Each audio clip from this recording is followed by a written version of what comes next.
తులసి చెట్టు. కథ రాసిన వారు ఆర్సి కృష్ణస్వామిరాజు. చదువుతున్నవారు బివి సుకన్య.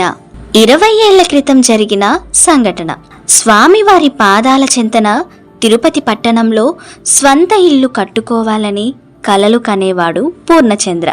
అనుకున్నట్లే నిద్రలేస్తే కంటికి కనిపించే శేషాచలం కొండ దగ్గరగా స్థలం కొన్నాడు.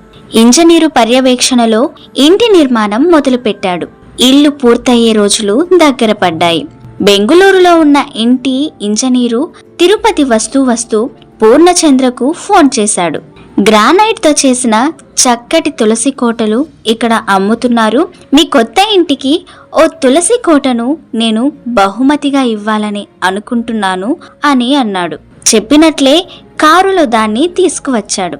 చక్కని నాణ్యమైన తులసి కోటను పూర్ణచంద్రకు అభిమానంగా బహుకరించాడు.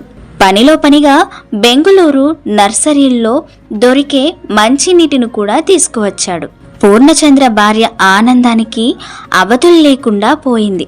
ఇంట్లో తులసి కోట పెట్టుకొని తులసి చెట్టు నాటి పూజ చేస్తే మన ఇంట్లో లక్ష్మీదేవి కొలువైనట్లే కదా అని సంబరపడింది.